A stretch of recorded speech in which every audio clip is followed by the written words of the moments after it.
Hi, this is Jessica, the Enneagram Life Coach, and we are going through all of the Enneagram types and pointing out some of the most obvious ways that we each cause problems in our relationships. And this week we are talking about type 6. Um, so when it comes to sixes, we have head types, but ironically, even though they are head types, let's remember what goes on at sixes, they are not being logical. They believe they're being logical, but they're mostly being emotional until they've done some work on themselves and they can and they do.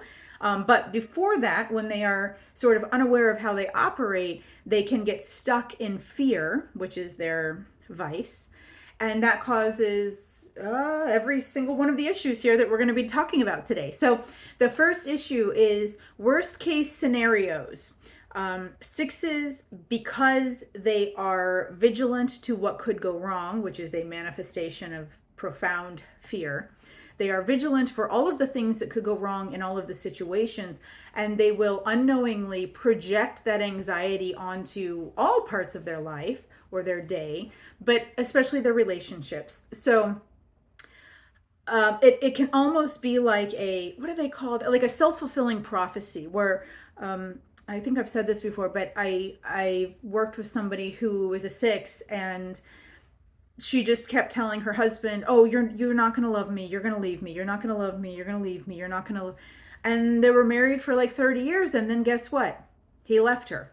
Right? And then she could say like, "Well, I knew, I could see that coming." The question is, did she see it coming, or did he just get tired of answering that question?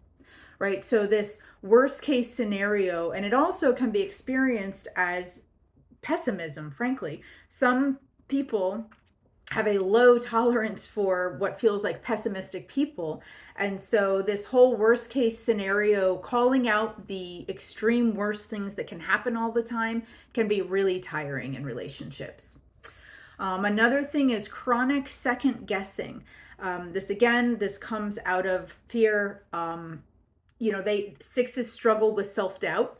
That self-doubt is what causes the fear that constantly grips them, and until they become more self-aware and work through it. And so they're regularly questioning their partner, and it's kind of like what we said before, worst case scenario, but like always it's like 2 steps forward, 1 step back all the time because of this doubting basically that goes on all the time.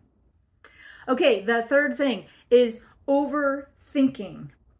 And this happens again, they mean well. What's happening is they're trying to protect themselves and others, but when they're overthinking everything, it's like certain things like just having fun or just having a fun conversation or being spontaneous or maybe breaking some rules that aren't life threatening, can just get set aside because sixes can get so locked into everything has to be done so perfectly so that we don't have some sort of horrible consequences, or we have to obey, or we have to follow the rules, or we have to trust what so and so said about this, so and so said this, so we have to do it this way. And that overthinking just when they are in their heads, processing everything constantly in their heads, it can take them out of just today's actual lived life experience. And again, I want to point out, even though they're in their heads, it's not often logical. It's fueled by fear, which is an emotion. So it's a little bit tricky when they're overthinking. They can come to believe that they're being logical, but they're not. They lost logic a long time ago, and they're running on fear fumes. Okay, so because they're thinking, they could have the experience of, no, I've thought about this. I'm thinking. It's like, but that's anxiety. That's not thinking clearly. When we think clearly, there's just as much possibility that something could end up good as there is bad, right? Like statistically, good things happen and bad things happen. So when their outcomes are only seeing the negative, that's a clue that they're in emotions, because in the real world, positive things happen just as often as negative things. And also, it has to do with one's lens, right? There is such a thing as finding silver linings, even in things that are negative. But when we are stuck in fear and anxiety, we can't even see that. The third thing is paranoia and superstition and even suspicion of people. And this is similar to the push and pull, or this is often called the push and pull. And this can happen for all of the reactive types. 4 and 6 and 8 are all 3 reactive types. But what happens with 6 is, because they are looking for something to go wrong in relationships, with friends or family or partners, they are, any little side look or any little behavior or any little comment, they can take to be an attack on them. Like, I knew it, like they believe they're catching people in the act, but really they're just looking for the person to betray them. And so the partner can just do something harmless and innocently, and or be quiet. Maybe the partner's thinking about something that happened at work, and she's not even thinking about the 6, but the 6 believes that she's quiet because she's planning something against me, or she's cheating on me, or and it just gets it always goes to, like, the 6 is really afraid of abandonment or betrayal.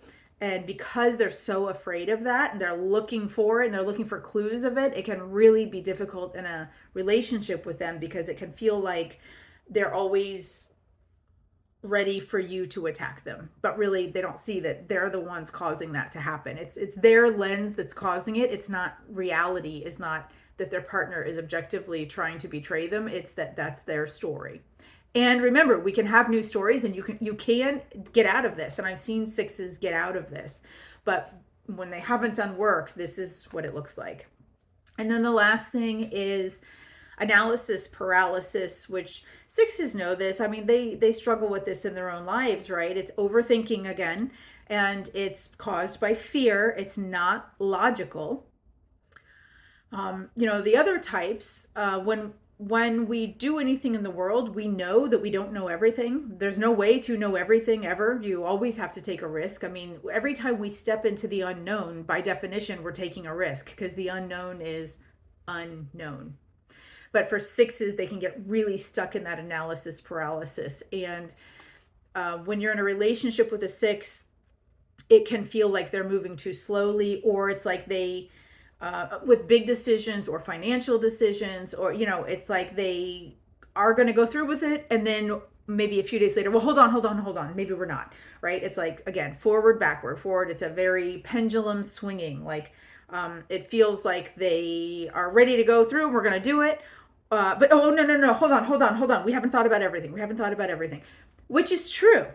Right? We haven't thought about everything, because we can't think about everything, because everything is infinite and we don't have that much time. So, a lot of people just operate on good enough. I have information that is good enough for me to move forward with this decision. But 6s can get stuck in this, well, I don't know everything yet, analysis paralysis. And for their friends and partners and people in relationship with them, these constant panics and these hesitations over making life decisions together, and not trusting the process, can be really exhausting.